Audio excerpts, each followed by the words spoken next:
Assalamualaikum warahmatullahi wabarakatuh. Kami dari kelompok 2. Saya sendiri Imelda Evani dan teman-teman saya. Saya Nisa Azura, Maya Dinda, dan saya Rafli. Di sini kami akan mempresentasikan hasil project based learning kami mengenai anak autis di SLB Al-Ikhlas Madianin. Assalamualaikum warahmatullahi wabarakatuh. Saya Imelda Evani dari kelompok 2. Di sini saya dan teman-teman saya akan mempresentasikan hasil project based learning kami terkait anak autisme di SLB Al-Ikhlas Madianin. Adapun anggota kelompok 2 itu terdiri dari Hanisa Azura, saya sendiri Imelda Evani, kemudian Maya Dinda dan Rafli. Sebelum masuk kepada hasil penelitian yang telah kami lakukan, sebelum itu saya akan jelaskan dulu bagaimana proses kami dalam pengambilan data. Proses tersebut dimulai dari pencarian sekolah atau SLB yang bersedia dan memiliki siswa yang bisa diambil datanya. Kemudian dilanjutkan dengan proses perizinan sekolah dan pengurusan surat ke jurusan. Setelah mendapatkan subjek, kami melakukan bimbingan dengan Ibu dosen pengampu yaitu Ibu Putri Sukmaderi.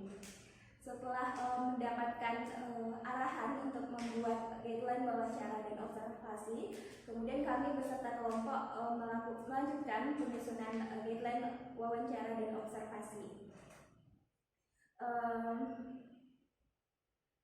Setelah guideline wawancara dan observasi di ACC, baru pada tanggal 20 Mei 2024 kami melakukan pengambilan data dengan melakukan wawancara kepada guru wali kelas dan observasi kepada subjek di kelas.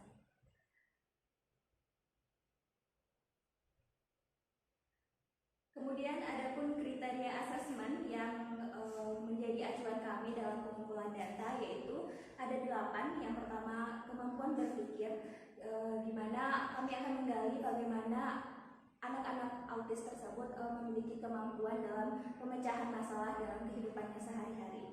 Yang kedua ada emosi, di mana kami akan melihat bagaimana regulasi emosi anak tersebut.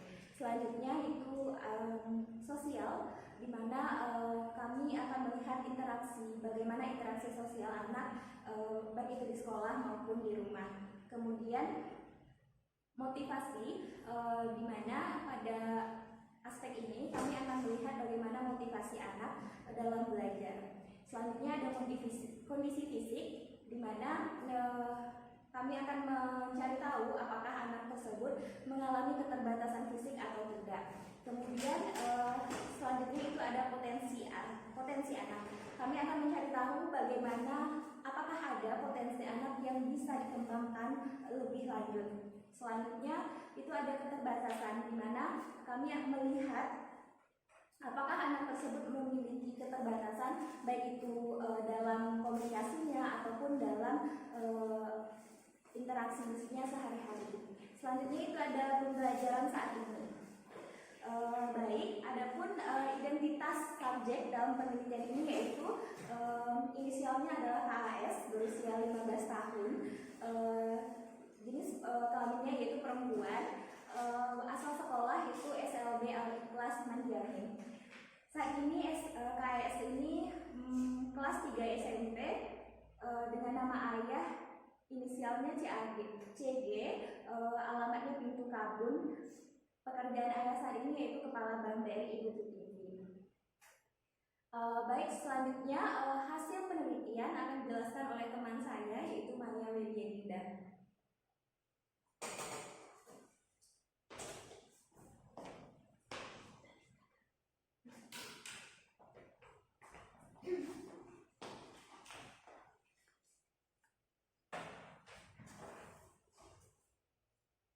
Baik, di sini saya akan menjelaskan pembahasan mengenai analisis dalam penelitian. Subjek dalam penelitian ini yaitu anak dengan klasifikasi autis ringan.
yang mengatakan bahwa anak autis dengan klasifikasi ringan dapat berkomunikasi dengan lingkungan sosialnya lebih baik daripada autis yang lebih parah.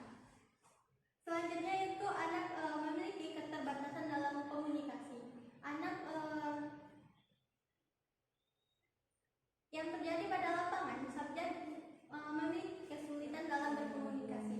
Anak berkomunikasi dengan cepat dan intonasi yang kurang jelas. Anak berkomunikasi dengan ucapan yang berulang-ulang.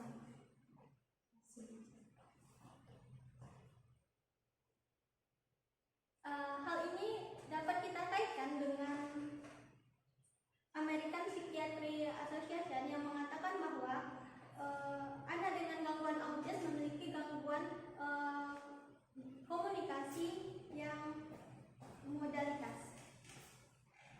Selanjutnya itu anak memiliki keterbatasan dalam kontrol emosi. Yang terjadi pada lapangan dapat kita lihat bahwa anak memiliki kontrol emosi yang buruk. Anak dapat meledak-ledak,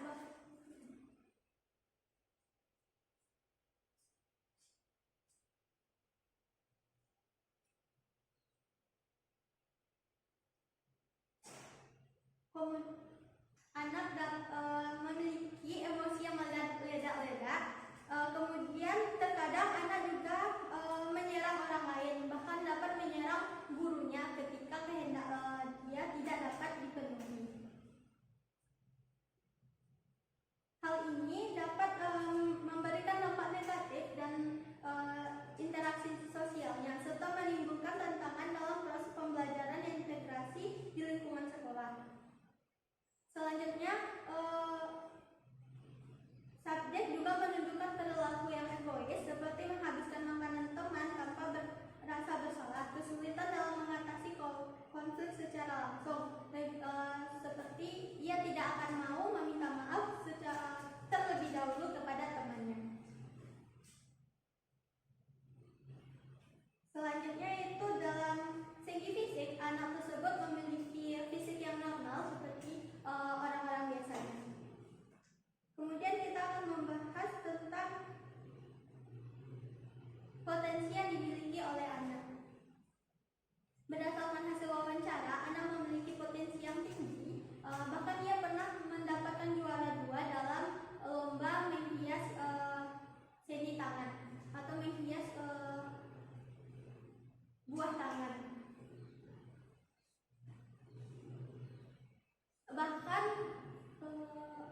Bahkan bakat yang dimiliki anak tersebut melampaui batas. Ia lebih unggul dari gurunya. Hal ini sejalan dengan pendapat yang dijelaskan oleh Spiring bahwa anak autis ini memiliki bakat-bakat tertentu di bidang-bidang tertentu seperti visual seni dan seni tangan.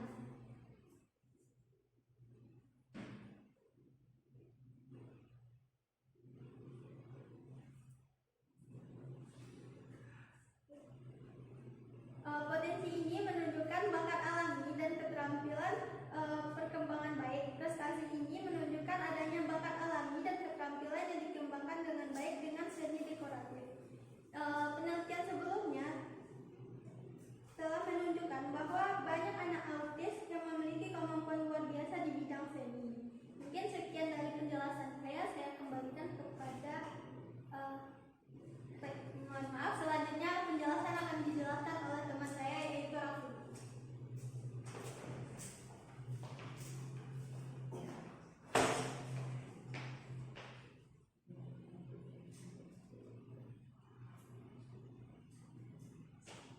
Baik, setelah dijelaskan mengenai pembahasan yang telah dijelaskan oleh teman saya sebelumnya, kami merancang 3 intervensi berdasarkan 4 tujuan fokus utama kami, yaitu yang pertama adalah untuk meningkatkan bagaimana dalam meregulasi emosinya, yang kedua yaitu untuk meningkatkan konsentrasinya, dan yang ketiga untuk meningkatkan kemampuan komunikasi, dan yang keempat untuk meningkatkan potensi yang dimiliki oleh K. Yang pertama, kami ingin menggunakan terapi emosi, di mana seperti yang sudah disampaikan sebelumnya, emosi yang dimiliki oleh K yaitu meledak-meledak. Emosi amarah, menangis, bahkan mengganggu hingga menyerang orang lain ketika keinginannya tidak terpenuhi. Di sini kami menyarankan Kak untuk dilakukan terapi perilaku kognitif menggunakan CBT. Pada terapi ini diperlukannya dukungan oleh seorang guru pendamping, di mana ketika Kak ingin melakukan suatu kegiatan, guru tersebut harus bisa merelaksasikan Kak atau berusaha untuk menenangkan dan mengingatkan agar Kak untuk menarik nafas sebelum bertindak. Yang kedua, masih pada terapi emosi, yaitu bisa menggunakan dengan pelatihan sosial. Pada pelatihan sosial ini diperlukannya dukungan oleh orang-orang terdekat Kak, seperti lingkungan sekolahnya. Yang pertama dapat dilakukannya aktivitas kelompok. Dengan melakukan aktivitas kelompok seperti bermain peran, akan membantu Kak dalam menyelesaikan permasalahan-permasalahan yang dihadapinya. Kemudian perlunya dukungan dari guru untuk memberikan penguatan ketika Kak berhasil untuk mengelola emosinya dengan baik, sehingga dengan adanya penguatan tersebut Kak terbiasa dalam meminimalisir emosinya yang meledak-meledak tersebut. Dan yang ketiga dapat dilakukannya komunikasi terbuka, sehingga terjadinya komunikasi yang terbuka akan membuat Kak mampu untuk menjelaskan atau menggambarkan bagaimana kondisi emosi yang dimilikinya saat itu kepada orang. Baik, kita masuk kepada intervensi yang kedua, yaitu pada pembinaan komunikasi. Pada pembinaan komunikasi ada 3 poin yang ingin kami tingkatkan. Yang pertama yaitu kecepatan dan kejelasan berbicara Kak. Pada bagian ini kita bisa menyuka untuk menceritakan bagaimana pengalaman atau cerita yang ingin disampaikannya dalam melakukan kegiatan sehari-harinya, seperti apakah kegiatannya hari ini, bagaimana dia memasak, mencuci, ataupun kegiatan lainnya yang bisa diceritakannya kepada teman-temannya. Yang kedua yaitu interaksi sosial. Di mana pada interaksi sosial ini perlunya dukungan orang-orang ketika Kak ingin berbicara terkait hal-hal yang ingin dilakukannya. Dan yang ketiga yaitu pengungkapan keinginan. Apapun yang diinginkan oleh Kak, setidaknya ada orang yang bisa untuk dijadikan teman sebagai pendengarnya, seperti orang tua, teman, dan guru pembimbingnya tersebut. Dan terapi yang ketiga yaitu adalah kelas tambahan dan kursus untuk mengembangkan bakat yang kami miliki. Yang pertama yaitu dengan mengadakan kelas merias.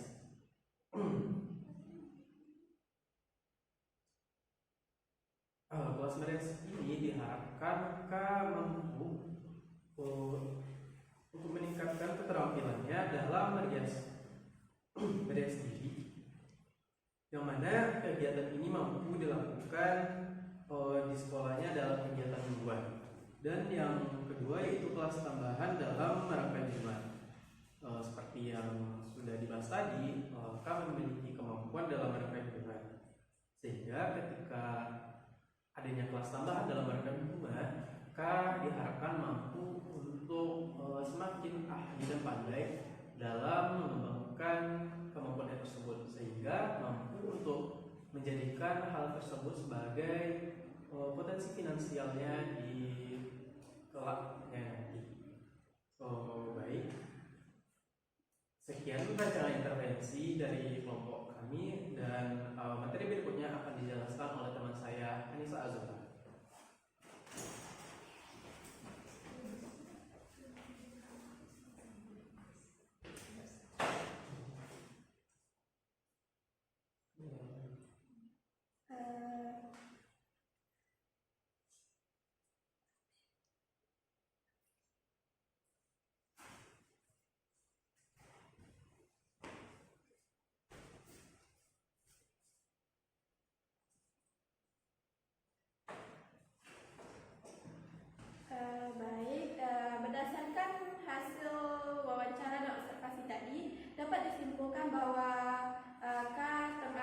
masuk ke dalam kategori autis ringan. Meskipun memiliki hambatan atau tantangan dalam regulasi emosi dan komunikasi, K dapat menunjukkan potensi yang luar biasa di bidang seni.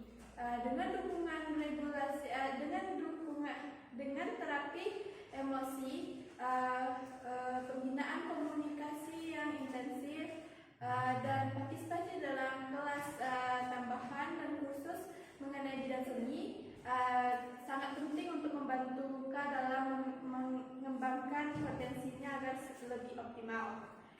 Kemudian dengan pendekatannya yang holistik terkoordinasi, diharapkan dapat membantu K dalam mengatasi hambatan-hambatan yang dihadapinya, serta sambil memaksimalkan potensinya agar dapat meraih prestasi yang membanggakan.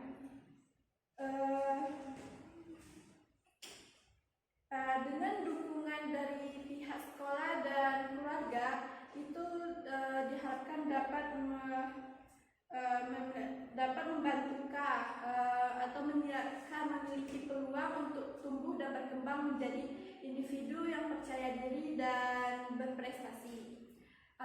Untuk saran itu disarankan agar pihak sekolah dan keluarga memberikan perhatian khusus kepada potensi kreativitas yang dimiliki oleh K, serta memastikan bahwa program pembelajaran dan intervensi yang disediakan sesuai dengan kebutuhan K, agar K dapat merasa didukung dalam perjalanannya untuk mengatasi tantangan serta mengoptimalkan potensi yang ia miliki agar dapat menjadi individu yang berprestasi.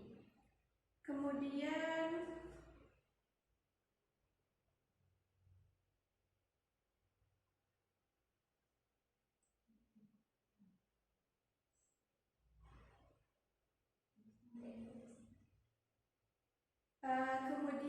untuk peran dari anggota kelompok, pertama itu saya Nisa Zura itu berperan hadir pada kunjungan pertama ke sekolah, berperan dalam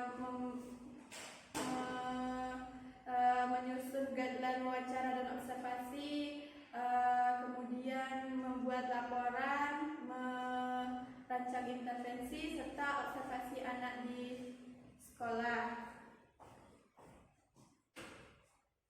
Kemudian Imelda Evani itu hadir pada kunjungan pertama, mengantarkan surat, berperan dalam menyusun guideline observasi dan wawancara, melakukan wawancara kepada guru, menyusun data mentah hasil wawancara, menyusun rancangan intervensi, membuat kesimpulan dan saran, menyusun lampiran dan laporan akhir. Lalu Maya Lelia Dinda itu hadir pada kunjungan pertama, lalu mengantar surat, berperan aktif dalam menyusun guideline wawancara dan observasi, melakukan observasi dengan anak, melakukan observasi kepada anak, membuat data mentah hasil observasi, membuat pembahasan, dan berperan menyusun intervensi. Kemudian Rafli hadir pada kunjungan pertama, kemudian berperan aktif dalam penyusunan guideline wawancara dan observasi, dokumentasi kegiatan dan melakukan observasi kepada subjek, serta membuat PPT. Sekian dari saya kembalikan ke moderator.